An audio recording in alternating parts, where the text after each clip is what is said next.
Nessas rádios que vocês trouxeram, né, a rádio comunitária, né, a rádio AGFM, a rádio Quilombo, quais os conteúdos, né, transitavam, o que é que circulava enquanto comunicação nessas rádios? Era mais ou menos isso aí que você falou, né? A gente trazia aqueles recadinhos, a gente atendia o, o, posso dizer assim, o ouvinte, né? Porque estava escutando lá o serviço de alto-falante nos postos, que inclusive quase o Robertão todo tinha um alto-falante. Isso na rádio Na comunitária? rádio, não era bem rádio comunitária, era um serviço de alto-falantes. O serviço de alto-falante, lá no Robertão. Isso, ainda não tinha rádio comunitária. Mais ou menos em que ano isso? Que 80 e 86, 88, 89, por aí, 88 para 89. Era especificamente, só atendia ali Só o Robertão, porque era de... Né? Era o serviço de alto-falantes.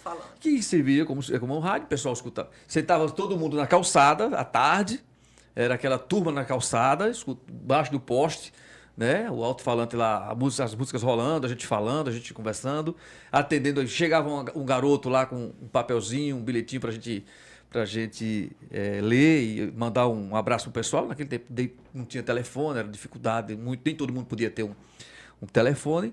Então essa era a maneira das pessoas interagir com a gente interagir com as pessoas através desse bilhetinho que chegava. A gente estava lá mandando um alô, fazendo um programa normal, como se fosse uma rádio que nem hoje, a gente trabalha. E o pessoal lá no poste, na esquina, na porta de casa, escutando e a gente mandando aquele abraço, mandando aquele alô. Na Quilombo, eu fiz um programa logo no início, porque quando nós começamos no rádio, o Kleber lembra disso, o Tenório também.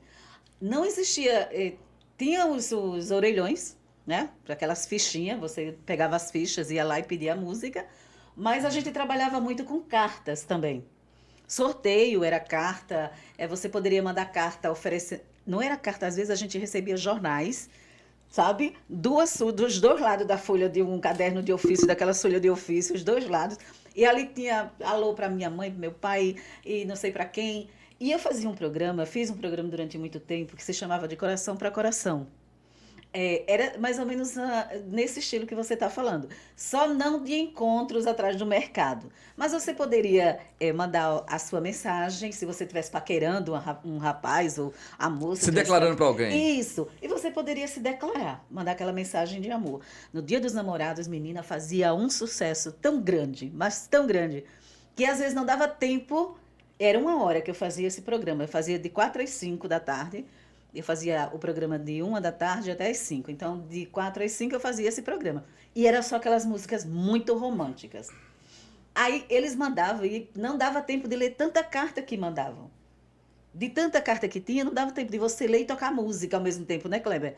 Logo no início a gente trabalhava com o operador de áudio, mas depois nós passamos a trabalhar sozinhos.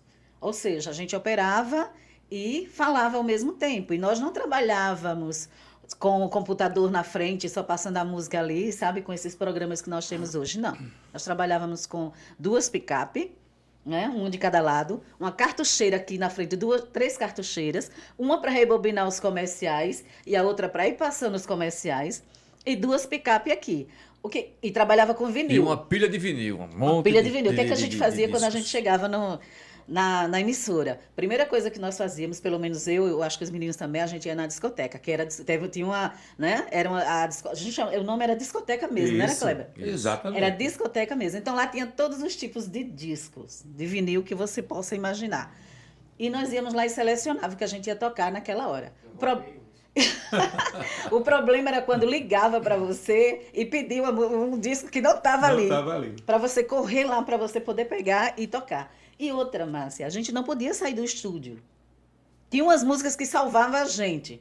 Faroeste Caboclo, Saga de um Vaqueiro, porque elas são grandes, músicas grandes, e dava tempo da gente tomar uma água, da gente ir no banheiro, entendeu? Fazer uma coisa assim.